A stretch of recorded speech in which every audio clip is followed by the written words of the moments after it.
Hi Sag, welcome to May. This is Teresa from Tarot by T. And before I get started on your reading, I want to talk about the astrology. So Pluto, on May 1st, Pluto goes retrograde until October 11th. On May 5th, we have a full moon eclipse in Scorpio, which is in your 12th house. On May 7th, Venus moves into Cancer. On May 16th, Mercury, which has been retrograde, moves direct.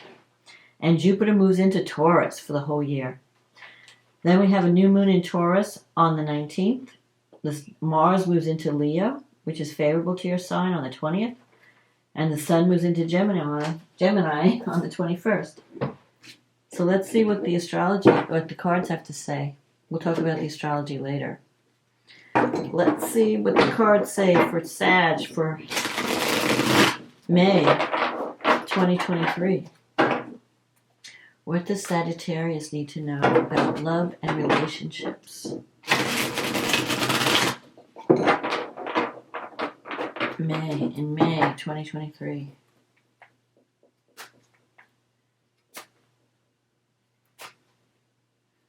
What does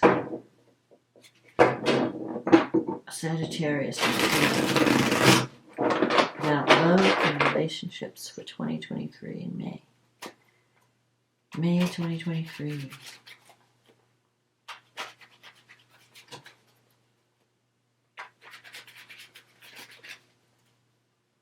Okay, let's see.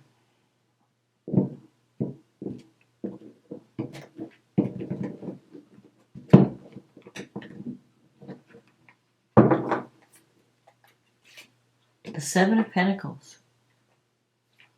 The Page of Cups. The Five of Cups, the Ace of Wands, the Eight of Swords, the Knight of Pentacles, the Knight of Cups, the Eight of Wands, the Ten of Cups, and the Judgment.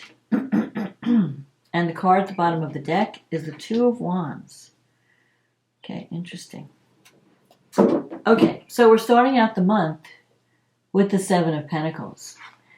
You may be thinking about a relationship and wondering where it's going at the beginning of the month. You might be like, because the Seven of Pentacles is about planting seeds and then wondering like what's going to develop. So you may, you have the Page of Cups crossing this energy. So someone may have reached out to you to let you know how they feel. The Page of Cups can be a message of love. And you're wondering, I don't know, where is this relationship going? I feel like you're questioning the relationship. Or you're not sure. Excuse me. We have a very high pollen count today, and I'm just joking. So in the past, you have the Five of Cups. Now, this is a card of regret. And for someone who's focusing on their losses. It's possible that someone that you're involved with is feeling sorry about how things turned out in a relationship. You may feel like a relationship is unstable at this time. And you're focusing on, like, the loss.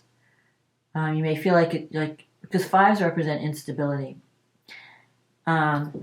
But the good thing is, the Five of Cups does not mean it's the end of the relationship. There is still hope because there are two cups that are filled.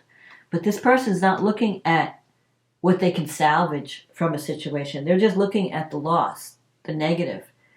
So if you want to save a relationship, you have to focus more on what's positive about it rather than everything that's wrong with it. So some things may have happened, because the cups are spilt. You can't undo what's been done. Some mistakes have been made, possibly by both parties. But I feel like there is still hope to salvage the situation. Even though you may be feeling a little bit doubtful, like you're here, this person, he's like, I don't know. I'm trying. I'm planting seeds, but I don't know. I don't know where this is going to go. I don't know if it's going to work. I don't know. But you are going to get a message, and someone wants to let you know how they feel. And I feel like there is someone in your life that really, there is love.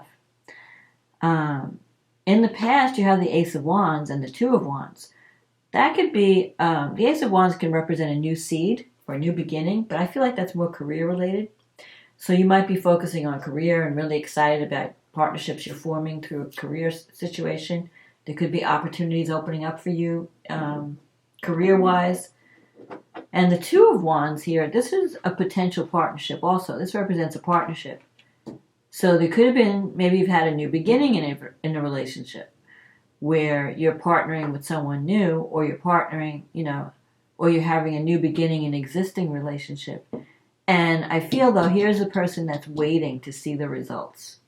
So I feel like something may have just started. For some of you, you might have just started a relationship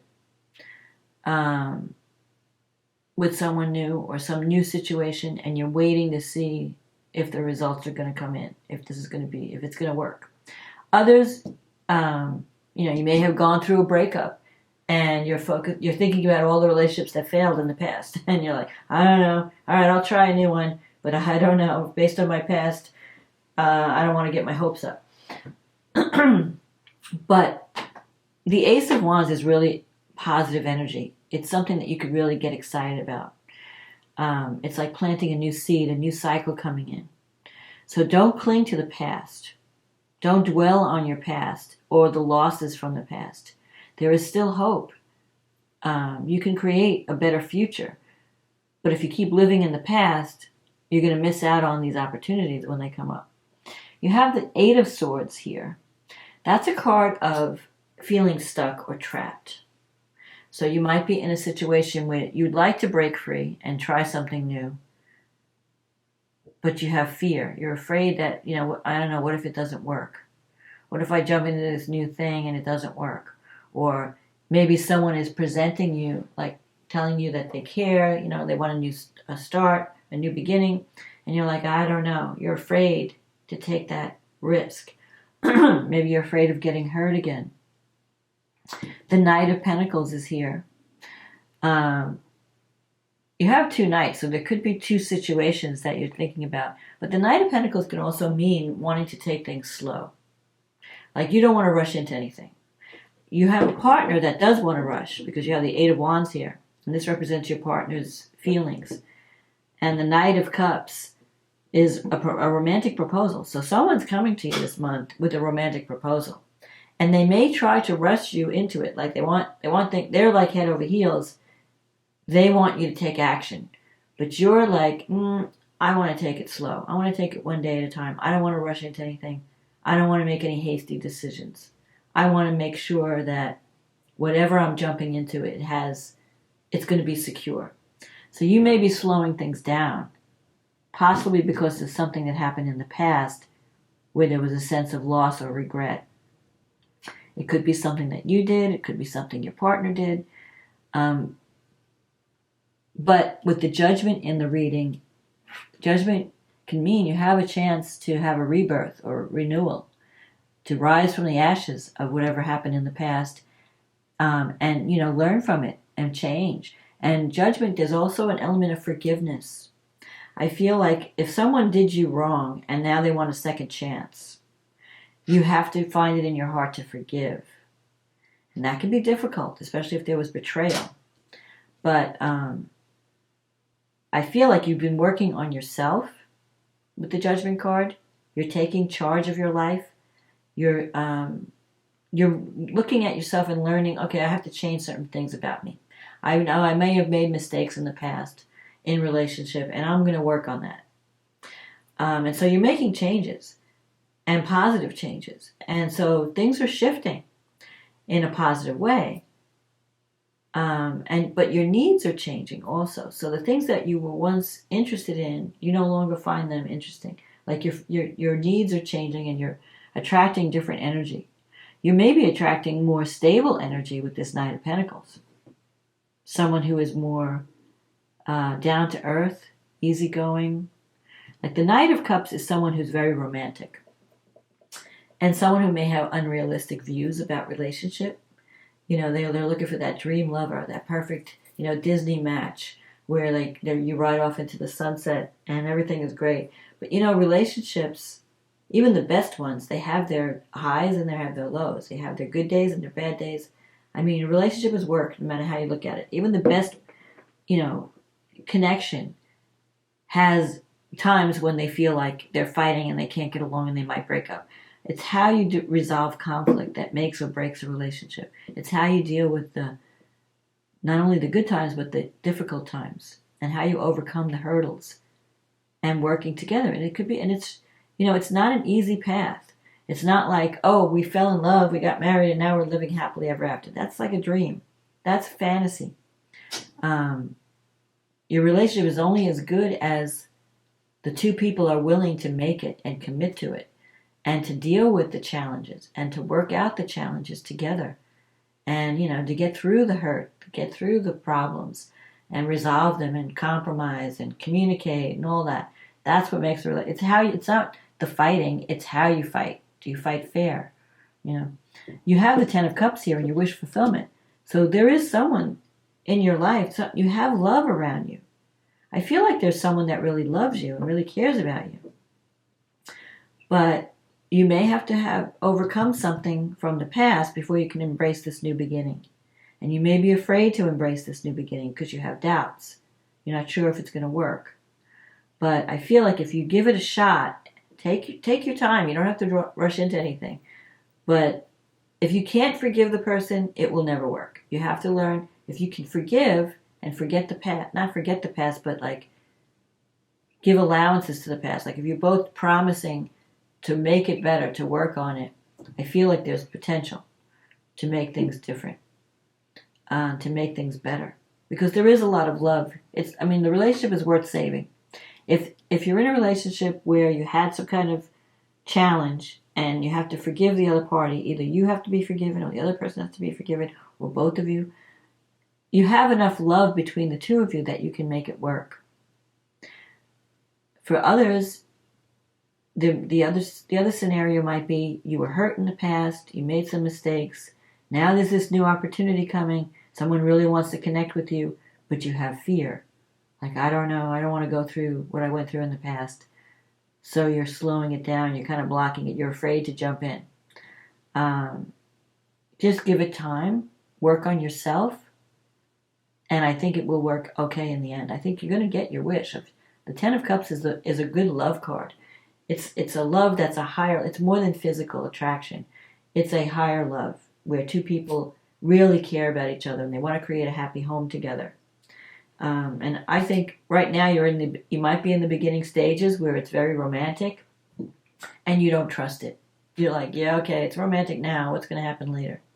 So trust this new energy coming in, because I feel that you have to work to overcome your fears, work to heal from the past so you can release it, so you're not making the current person pay for the sins of the past person. So let's see what the angels say. What do the angels have to say for Sag, for May? We're in eclipse season. There's going to be some sudden change. Endings, new beginnings, unexpected developments, even messages. Mercury's moving to conjunction Uranus. Anything can happen this month. A lot of surprises. Creativity. We, your angelic messengers, are here to help unleash the endless creative potential that you possess. Listen to the whispers of love inside your heart as we communicate with you through feeling and emotion. Let go of fear and apprehension and express the endless source of creativity you possess. Have fun. Allow the inner child within you to express your true essence. All is valid. So yeah, if you've been a little bit uptight lately, ride loose in the saddle, so to speak. Relax. Go with the flow. Embrace the love that's coming your way. Okay, so let's see what the astrology has to say for you. So this full moon is happening in your 12th house. The 12th house, and the sun is in your 6th house of work. The 12th house is the house of secrets, things that are hidden. Psychological things also. It rules prisons, hospitals, areas of confinement, institutions. It could rule hidden enemies, secrets, psychological issues, psychological blocks and fears. And the sixth house rules your day-to-day work environment, also your health and service, how you serve others. So you have this full moon, the full moon eclipse. Sometimes the full moon eclipse can eclipse a female figure from your life. So eclipses usually push up your timeline. So you're working on a goal and all of a sudden this thing happens and you have to act now. You can't wait, and you're not ready. You're like, oh, but I'm not ready. I feel like there might be some changes, sudden changes around your work environment with Mercury and Uranus. Mercury retrograding, there could have been something. You got to be careful with gossip when Mercury retrogrades because there could be miscommunications, misunderstandings, misconnections. And Mercury and this moon or the sun, well, the moon is opposing Uranus and the sun is conjunct Uranus. So there could be some surprise developments in your work environment. Secrets are coming out. So whatever, if someone has been hiding something from you, you're going to hear the truth now at this full moon eclipse. And it may be shocking and surprising. Like you're going to wow, I never knew that, Mars is in the 8th house and it's trining the moon. Mars is in Cancer. Mars in Cancer has in the 8th house could have to do with a partner's income. So it could also do with taxes, inheritance. You may get a sudden influx of money or your expenses may go up with Mars and you have to get a loan from a bank. There's some financial crisis that comes up. But Mars is trining the moon. So I feel like there's you may have to just you might be dealing with government institutions and banks and over a money issue. Something that involves financial support because the 8th house is a partner's income. It's not your income. Also in the 6th, we have Mercury conjunct the North Node, and Jupiter is considered conjunct, even though it's not in Taurus. It's so close at the end of Aries that it's an out-of-sign conjunction. So there are opportunities coming, so don't worry. I mean, I don't want to worry people when I say, oh, surprise, you're going to hear. Whatever the challenge is, Jupiter is going to help you. Jupiter is going to help you. You just have to not overreact and don't take on too much. You might be taking on too much work with Jupiter because Jupiter is moving into Taurus. And when it does, you may feel like doing more than your fair share. You have to know what your limits are. You don't want to affect your health by taking on too much work. It's going to bring opportunity. And you're going to be like, yeah, I want to do that. I'll do that. I'll do this. Because you want to be where the action is. Saturn, I feel like whatever's happening at this full moon, it's a fated thing because the North Node is involved. The North Node in Taurus. And the North Node wants you to feel secure. It's in Taurus. So if there's some financial situation, if you're not making enough money, there could be a sudden change at work and you suddenly get either a new job or you get an opportunity for a promotion and you're making more money. Saturn is in your 4th house. So with Saturn in the 4th house, you're putting down roots. You're getting really serious. You might make a commitment. You might purchase real estate. You might be dealing with an elderly relative that you have to take care of. And maybe you need money or maybe there's someone in your family that has some kind of health crisis and you have to take care of them or get them, find them the right care. That could be one of the things that happen. But Saturn in the 4th, your focus is on, your commitment to home and family. So you're kind of juggling like the work thing that's happening. There's like crazy stuff happening at work, but you also have responsibilities at home. And you might feel a little stressed. Venus is in your 7th house, though. Venus is in Gemini. It's been in Gemini. It's going to be moving out of there. So Venus is attracting, it's creating more harmony in your partnerships, both business and personal. And it's sextile Jupiter in the 5th house. Jupiter rules in the 5th house. The 5th house rules children and romance and creativity, doing fun things. It's the house of fun. So while all this other stuff is going on at work, and things are coming to the surface that you never, unexpected things are popping up, you're really enjoying your children and your family. And your relationships are fine. Venus sextile Jupiter is really a positive. You're having fun. You're maybe dating if you're dating or if you're in a commitment, you're doing things with the family, with your children. So that kind of helps to offset whatever's going on at work. Pluto's in the third, and Jupiter is squaring Pluto. So there could be some intense changes in your local environment. Just make sure that you don't blow things out of proportion. Jupiter square Pluto. There could be some power struggles with the people around you, especially with siblings or neighbors. And it could involve something, a child, or it could involve a creative project. Just choose your words carefully, because as a Sag, Jupiter is your ruling planet. And Sagittarians like to tell it like it is. You want to make sure you're not like going over the top with your communication. So just choose your words carefully. Don't get involved in drama or gossip, because it may not work out in a good way if you do. But Venus is sextiling Jupiter. Mercury is sextiling Saturn.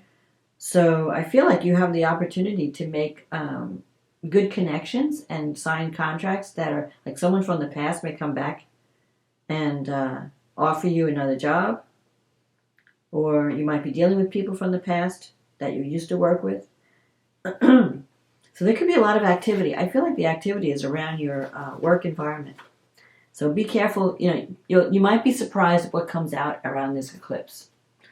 Then we have the new moon. By the time we get to the new moon, Mercury has moved direct. So if you get a job offer, or if you have to sign a contract, you can do it now. You don't have to worry about miscommunication, misunderstandings, misrepresentation. Don't believe everything you hear when Mercury is retrograde, and especially with this work thing. But you have a new moon in Taurus in your 6th house, which is the house of work. It's also the house of health.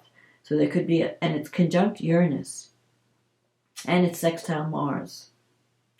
So, in the 8th house, I feel that there are going to be some positive news about money, funding. If you need money, a loan from a bank, or you need funding for a job project, there could be some unexpected opportunities coming, or unexpected changes in your work environment. You may feel like work is unstable, but with this new moon, there's an opportunity for a new beginning. So it's possible that you get a job offer, or there's some changes at work and your day-to-day job that where you have like a new cycle coming in. The only problem with this moon is it's trining Pluto, so that's good. Powerful changes, major changes. It's Pluto represents breaking down and rebuilding. So it could be that your work environment is changing at deep levels. Maybe new processes. Like you might say, well, we used to do it this way. Well, you're not doing it that way anymore. Because Pluto is it's getting rid of the old way of doing things and breaking everything down and rebuilding in a positive way. It's like the tower. Things are collapsing, but they're also being rebuilt in a better way. So there could be some power struggles around this time, because Mars in the 8th is opposing Pluto in the 3rd, and Jupiter in your 5th is T-squaring this. So there could be a creative project, and you might be butting heads with someone who wants to do it one way and you want to do it another way. Mars and Pluto could be a volatile thing. There could be like a big blow up. So when you're dealing with Mars and Pluto, you're dealing with nuclear energy. It's like you have the nuclear warheads are set. You don't want to press the button. So, and especially because Pluto is in your 3rd house of communication, you don't want to be a bully. You want to watch your communication style. You may come across too strong because you're fighting for what you believe in, but there are going to be power struggles, possibly around money, possibly around a communications project, a creative project. But whatever happens, I feel that these changes will wind up being positive in the end. But it's like you're going through the mill while it's all happening. When the dust settles, You'll be in a good place. But just be aware of this Mars opposite Pluto energy squaring Jupiter. Just don't go over the top. Don't overdo. Don't overspeak. Just lay low. And if you're angry, try to count to 10 before you respond. Count to 10 before you send that email or that communication. Now, Mercury is conjunct the North Node in Taurus, and that's in your 5th house. Let's see, where is that? No, your 6th house. So I feel like there's a new beginning at work, and communication is going to be important. So you have to choose your words carefully. There's going to be some opportunities that pop up, but like I'm saying, don't come across as a bully or don't be too forceful. Be more diplomatic. Try to be more diplomatic. Choose your words carefully because there is opportunity. Opportunity is coming. But like I said, you're going to have to compromise. You might be offered a position of leadership or you're going to have to take on greater responsibility. But you want to watch out for power struggles because it might be that people in power are not wanting to lose their power or you may have, I don't know, there's just going to be power struggles with Pluto. Beware of manipulation, betrayal. You don't want to get in the middle of all that. So mind your business. If there's a big blowout at work, keep your mouth shut, keep your nose, just do your job. Because Pluto energy is very intense. And especially with Mars is connected with it. Mars, people, there could be like people that are very, it could be a hot-headed, like a volatile situation where someone just goes off on somebody or someone, there's like a battle going on. And with Jupiter squaring Mars and Pluto, it's ramping the energy up. So you want to just lay low. That's all I'm going to say. But the good thing is once the dust settles, you'll have a new beginning. You'll be working on, there'll be a new cycle, a positive energy coming in. But before you get to that, there could be some turmoil. So that's my forecast, Sag. I feel like the end of the month is going to be probably better than the beginning of the month. So just be patient and don't overcommit, don't overdo. Take care of yourself as well as others. Don't over-sacrifice and stay out of the gossip. Stay out of the drama if anything develops. So that's my forecast, Sag. I hope you enjoyed this reading. If you did, click on the like button, click on the subscribe button, leave me a comment. I love reading the comments.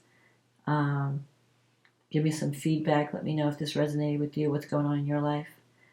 In the meantime, if you want to have a reading that's specifically focused on you and your situation, click on the link in the description box. It'll take you to my website. We can get you scheduled. In the meantime, have a wonderful May, and I'll talk to you again next month. Okay, bye now.